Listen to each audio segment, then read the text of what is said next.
Episode के starting में कुछ पुलिस वाले एक हीरे की बॉक्स को कड़ी सुरक्षा के साथ कहीं ले जा रहे थे। तभी वहां पे कैटवुमन लड़की आ जाती है। वो सेम टू सेम बिल्ली की तरह हरकत कर रही थी। वो एक एक करके सारे पुलिस वाले को जान से मार देती है और हीरा लेके वहां से चली जाती है। इसके बाद अभिज्ञान एक डॉक्टर के साथ सारे लाशों को चेक कर रहे थे। तभी वहाँ पे कवि और आभा आ जाते हैं। वहाँ पे डॉक्टर कवि को बताते हैं कि ये किसी इंसान के काम नहीं हो सकता, क्योंकि इसके चेहरे पर जो निशान है वो किसी इंसान के नाखून के नहीं हो सकते और ना ही किसी हथियार से किए जा सकते हैं। लेकिन कवि को विश्वास नहीं हो रहा था, क्योंकि कोई जानवर सबको मार के चोरी क्यों करेगा, जानवरों को हीरे से क्या लेना देना। इसके बाद हम वही कैटवुमन को देखते हैं। वो अपने घर में आती है और फ्रिज में से अपना खाना लेकर ऊपर जाती है और टीवी ऑन करती है। टीवी पर इसी चोरी के बारे में न्यूज पे बता रहे थे। वो लड़की चोरी किए हुए सारे हीरे अपने बेड पर रखी हुई थी और बहुत खुश हो रही थी। आगे की सीन में आदित्य और आभा एक रेस्टोरेंट में खाना खाने आए थे। वहाँ पे एक लड़की आदित्य को अपने साथ लंच के लिए इनवाइट करती है, लेकिन आदित्य उसे मना कर देता है। दूसरी तरफ वो कैटवुमन शहर की ऊंची बिल्डिंग पे जाती है और वहाँ से छलांग लगा के एक रेस्टोरेंट के किचन में आ जाती है। ये रेस्टोरेंट वही था जहाँ पे आदित्य और आभा खाना खाने आए थे। वो कैटवुमन फ्रिज में से दूध निकाल कर पीने लगती है। तभी वहाँ पे मैनेजर आ जाता है और उसके हाथ से दूध का डब्बा छीन लेता है। तब कैटवुमन गुस्से से आकर उस मैनेजर को जान से मार डालती है और गैस सिलेंडर को ब्लास्ट करवा देती है और वहाँ से चली जाती है। उसको जाते हुए आदित्य और आभा देख लेते हैं। वहाँ कवि इस घटना को चेक करने आए थे। उसे लग रहा था कि ब्लास्ट गैस की खुली रखने की वजह से हुआ है। तब डॉक्टर उसको लाश के चेहरे का निशान दिखाते हैं और बोलते हैं कि इसका खून जहर की वजह से हुआ है, जैसे हीरे चोरी करने वाले जगह पे हुई थी। वहाँ पे आदित्य बताता है कि ये एक खूनी बिल्ली है, क्योंकि ऊपर से लेके नीचे तक वो सफेद पोशाक में थी और उसकी चाल ढाल भी बिल्ली की तरह ही थी। तभी वहाँ एक पुलिस वाला आके बताता है कि वाराला जिले के कांतारा ज्वेलर्स में चोरी हुई है और चोर सिर्फ हीरे लेके भागा है। दूसरी तरफ वो कैटवुमन बोल रही थी कि ये हीरे मेरी विरासत है और कोई मेरी विरासत को मुझसे छीन नहीं सकता। आगे की सीन में आदित्य एसीपी दिलेर को बता रहा था कि वो खूनी बिल्ली बिल्डिंग पे ऐसे चढ़ रही थी जैसे उसके हाथ में पंजे लगे हो और ये उसका रोज का काम हो। तब एसीपी दिलेर बोलते हैं कि इससे पहले कि वो अपने पंजे कहीं और गाड़े, उसे गिरफ्तार करना होगा। तब कशिश बोलती है कि उसको पकड़ने के लिए हमें हर उस जगह पे नजर रखनी होगी जहाँ पे हीरे मौजूद हैं। तब आभा बताती है कि कल एशियन डायमंड शो है और इस शो में देश के बड़े बड़े ज्वेलर्स हिस्सा लेने वाले हैं। इस शो में वो जरूर आएगी। तब एसीपी दिलेर बोलते हैं कि इस बार कोई गलती नहीं होनी चाहिए। अगर फिर से चोरी हुई तो मीडिया को मौका मिल जाएगा हमारे सर पे आके बैठने का। आगे की सीन में उसी डायमंड शो को देखते हैं। वहाँ पे कवि आदित्य और आभा को एक ज्वेलर से मिलवाते हैं। कवि आदित्य को उनके हीरे के देखभाल के लिए बोलता है। वहाँ पे उनकी बातें वो कैटवुमन भी सुन रही थी। आदित्य उस आदमी के साथ हीरे देखने के लिए जाता है। तभी वो कैटवुमन उनके पीछे जाने लगती है। अंदर वो आदमी हीरे आदित्य को दिखाता है। तभी आदित्य को शक हो जाता है कि वहाँ पर कोई है। वो देखने के लिए खिड़की के पास जाता है। तभी वो कैटवुमन आदित्य को बाहर की तरफ खींच लेती है और खुद अंदर चली जाती है। वहाँ पे वो कैटवुमन उस आदमी से हीरा छीन लेती है और उसे मारकर वहाँ से चली जाती है। वहाँ पे आदित्य दीवार पे लटका हुआ था। वो किसी तरह से अंदर जाता है और नीचे आके कवि को सारी बात बता देता है। आगे की सीन में एसीपी दिलेर आदित्य को टेक्निकल टीम को बुलाने के लिए बोलते हैं। तब वहाँ पे आभा पूछती है कि इसमें टेक्निकल टीम हमारी क्या मदद कर सकती है। तब एसीपी दिलेर बोलते हैं कि जब आदित्य को हमने उस ज्वेलर से मिलवाया था तो हमने डायमंड के अंदर एक ट्रैकिंग डिवाइस सेट कर दिया था, ताकि अगर हीरा चोरी होता है तो हम उस पर नजर रख सकते हैं। आगे की सीन में टेक्निकल टीम हीरे को ट्रैक करने की कोशिश कर रही थी। थोड़ी देर में उसे हीरे का लोकेशन मिल जाता है। तब सुपर कॉप्स की टीम उस कैटवुमन के घर पे जाते हैं। उसके घर पे से बहुत ही गंदी बदबू आ रही थी, जैसे उस घर में बहुत सारी बिल्लियां ही रहती हो। वो लोग डायमंड को ट्रैक करते हुए किचन में पहुंच जाते हैं और फ्रिज खोलकर देखते हैं तो उसमें सिर्फ दूध और बिल्लियों के खाने के सामान रखे हुए थे। तब कभी एक दूध की पन्नी लेके उसे खोलकर देखता है तो उसे दूध के अंदर हीरे मिलते हैं। तब वो लोग सारे दूध की पन्नी खोलकर देखते हैं तो उसमें से वो ट्रैकिंग डिवाइस वाला हीरा भी मिल जाता है। तभी वहाँ पे वो कैटवुमन आ जाती है और कशिश के हाथ से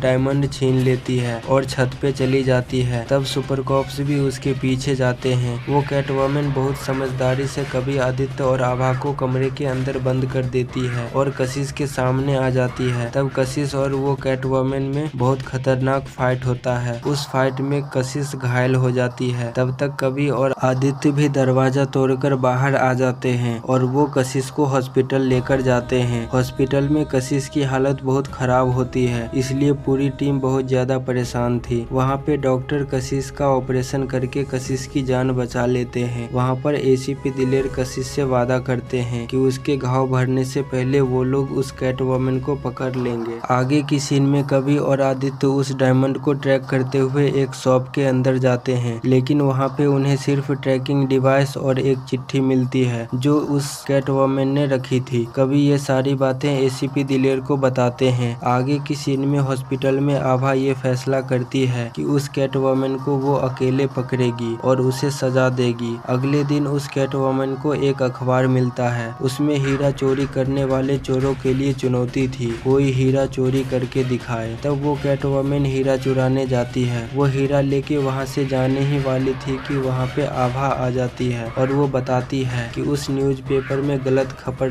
छपी थी, मेरे होते हुए कोई असली हीरो को नहीं चुरा सकता। इसके बाद उन दोनों में फाइट होने लगती है। उन दोनों को फाइट होते हुए कवि और आदित्य भी सीसीटीवी कैमरा की मदद से कंप्यूटर पे देख रहे थे। इन दोनों का फाइट देखने में काफी ज्यादा इंटरेस्टिंग लग रही थी। इस फाइट में आभा जीत रही थी, इसी वजह से वो कैटवुमन भागकर छत पे चली जाती है और छत पे से कूदकर अपनी जान दे देती है, क्योंकि बिल्लियों को हार बिल्कुल भी बर्दाश्त नहीं होता है और वो कैद भी नहीं रह सकती है। आगे की सीन में हॉस्पिटल में कशिश को होश आ जाता है और ये एपिसोड यहीं पे एंड हो जाती है। ये एपिसोड कैसा लगा दोस्तों, ये हमें कमेंट में जरूर बताएं और हमारे इस वीडियो को एक लाइक कर दें और आगे का एपिसोड देखने के लिए आप लोग हमारे चैनल को सब्सक्राइब कर लीजिए। मिलते हैं अगले वीडियो में। Thanks for watching.